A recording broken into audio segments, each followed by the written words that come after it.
solicitas BRAF, solicitas HER2, solicitas ROS1.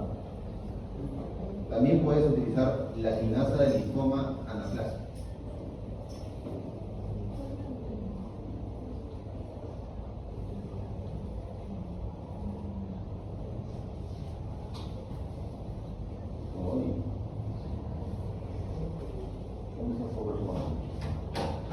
Entonces, acá tenemos dos de los tumores más frecuentes de encontrar en los humanos: mama, pulmón. Patrón morfológico no tiene tanta relevancia como el patrón inmunohistoquímico, ¿no? RP, HER2 y TAI. ¿Qué viene en el examen? Paciente con cáncer de mama, marca los marcadores de inmuno que le vas a hacer. No vas a marcar EGFR. Volteemos la situación. LUM, EGFR, receptor de factor de crecimiento epidérmico humano.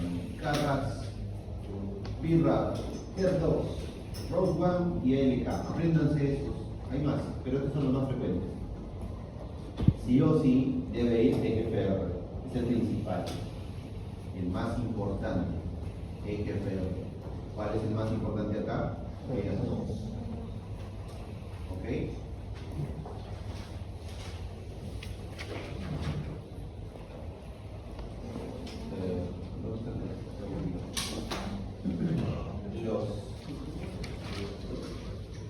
Los escamosos del pulmón no van para EGFR, tampoco los neuroendocrinos, ¿ya? Solo el adenocarcinoma pulmonar. Entonces, el cáncer de pulmón que tiene peor pronóstico es el neuroendocrino.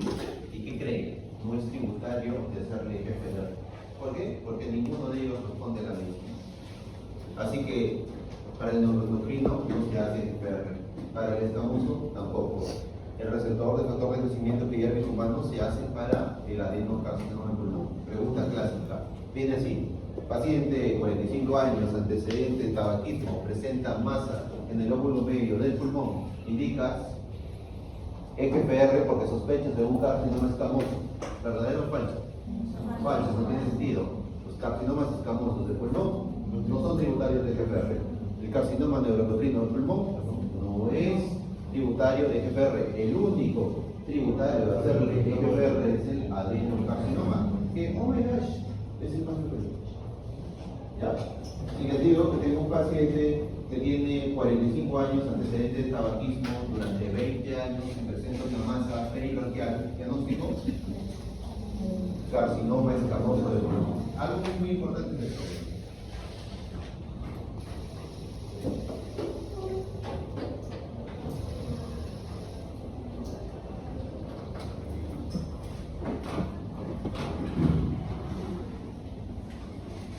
Por aquí, for attention please, look the screen, babies. La mayoría de carcinomas escamosos del pulmón están vinculados con el tabaquismo. Como sabrán, el humo del tabaco pasa primero por la tráquea, antes que por el parénquima. Es por eso que la mayoría de carcinomas escamosos están cerca a la tráquea o a los bronquios. Significa que la mayoría de carcinomas escamosos seguirán este patrón peribronquial. Mientras que la mayoría de adenocarcinomas van a ser periféricos. Por ejemplo, este es posible que sea un adenocarcinoma del pulmón, mientras que este que está cerca al bronquio es posible que sea un carcinoma escamoso. Así chapean los radioloquitos con sus hipótesis diagnósticas sin conclusiones. Ven, miren, paciente tiene una masa pulmonar periférica, puede ser metástasis o primario del pulmón. Pongo ahí, masa expansiva de 2 o 3, no sé qué es, pero puede ser metástasis o cáncer primario.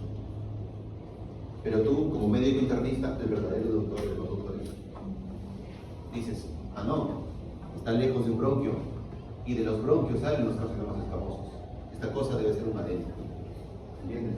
Si está cerca de un bronquio, como por ejemplo este de acá, que está cerca del bronquio, o este de acá, que está en el bronquio, sospechas en carcinoma escamoso. Eso va a pasar, va a estar en tu rotación, vas a estar en la regional, en el Belén, en la Mercedes, en cualquiera de estos hospitales, y vas a tener una tomografía con una masa, y el doctor va a decir, mira esta masa, está cerca del bronquio, ¿qué piensas? Escamoso. Muy bien, hijita, es súper tímido. Recuerden Recuerden eso, por favor, porque vienen los casos clínicos. Si yo te digo que tengo un paciente fumador con una masa aquí, en la periferia del pulmón, y te pongo adenocarcinoma, el carcinoma escamoso, no vas a decir, doctor, esta es su pregunta, ahí lo voy.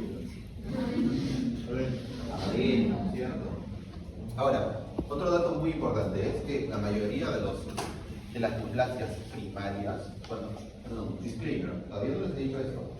Cuando hablamos de oncología, hablamos de neoplasias primarias y secundarias. También las terciarias, pero creo que eso es un nivel para ustedes. Neoplasia primaria es una neoplasia que proviene de ese órgano, que nace de ese órgano. Y una neoplasia secundaria es aquella que viene de otro lado. Las secundarias son las metástasis.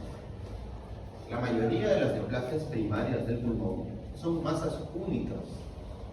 Es decir, hay una gran masa dominante con pequeñas manchas exteriores. O pueden ser una, dos, tres. Pero si tienes un pulmón con múltiples masas dispersas, esa cosa es una metástasis. La presencia de múltiples nódulos dispersos en el parénquima pulmonar indica metástasis. De la misma manera en el hígado, la presencia de múltiples nódulos hepáticos sugiere metástasis. No primario hepático. Múltiples nódulos en el pulmón, no primario pulmonar. Supongamos estos 4 ejemplos. ¿Cuál tiene metástasis? ¿Cuál tiene primario? ¿Y sería un? Yo lo veo como un bloque.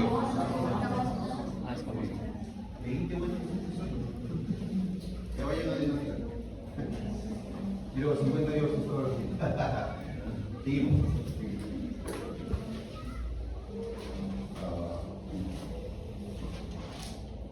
A ver, hemos hablado de mama, pulmón, ahora hablemos de la estrella de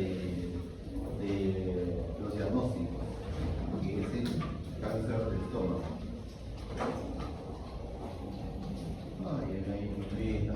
Aquí en cáncer del estómago también hay muchísimo que hablar, pero para que vean, yo les voy a dar la información vital para que vean. Tratamiento principal del cáncer gástrico, cirugía, sí o sí, no hay neoadjuvancia. Se diagnostica el cáncer gástrico y tienen que operar. Solo se da neoadjuvancia cuando estás en estadio 4, es decir, cuando tienes metástasis. Si no, te diagnostican cáncer de estómago y te operan. En cáncer de mama, te diagnostican cáncer de mama, te doy quimio y luego te opero. En cáncer de pulmón, te diagnostico cáncer de pulmón, te doy quimio y luego te opero. En cáncer de estómago, te diagnostico eso, te opero. Sí. El cáncer de estómago se clasifica en varias categorías. El adenocarcinoma gástrico está asociado frecuentemente al Helicobacter pylori. Han escuchado de esa bacteria. En el Helicobacter pylori, una bacteria espiralada que sobrevive en el ambiente ácido del estómago al crear una barrera de amonio que penetra el pH de su alrededor y le permite sobrevivir y colonizar las zonas subregulares de la mucosa gástrica. El Helicobacter pylori es considerado por la Agencia Internacional de Investigación del Cáncer como un agente carcinógeno de categoría 1. ¿Qué significa? Que si tú tienes el Helicobacter pylori y no te tratas, puedes terminar teniendo un adenocarcinoma. ¿Por qué? Por el mismo principio fundamental de la primera clase. Inflamación aguda, radicales libres, también la ADN, cáncer. Y este espectro de progresión, de infección por el Helicobacter pylori, es decir, de gastritis por el Helicobacter pylori, hasta el desarrollo de cáncer gástrico, se denomina cascada de Correa. La cascada de Correa describe una serie de eventos y de secuencia que van desde lesiones premalignas hasta lesiones malignas. Vamos a ponerlo acá para que no se olvide.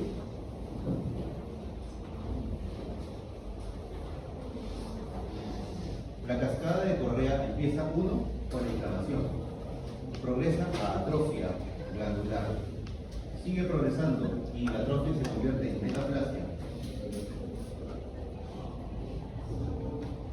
La metaplasia se convierte en displasia y la displasia se convierte en cáncer. Cascada de Correa cáncer de estómago, asociada directamente con Helicobacter pylori. Tienen más datos en las diapositivas del Telegram, ¿ya? Ahí tienen para que se diviertan.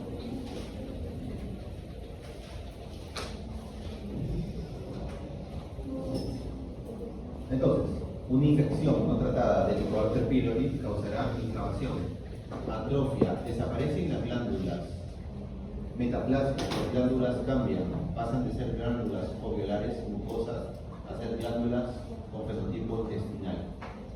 La metaplasia se convierte a displasia. Como ya les enseñé en la segunda clase, cuando hablamos de metaplasia hablamos de un cambio fenotípico que no involucra daño en material genético.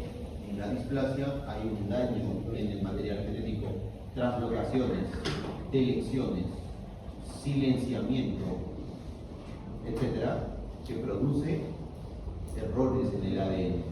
En la displasia hay daño en el material genético, pero aún no hay cáncer invasivo. Y ya luego progresa el cáncer. ¿Ok? Entonces, cuando hablamos de cáncer del estómago asociado al Helicobacter pylori, hablamos de la cascada de Correa y de todos los eventos que la predisponen finalmente a terminar en un cáncer.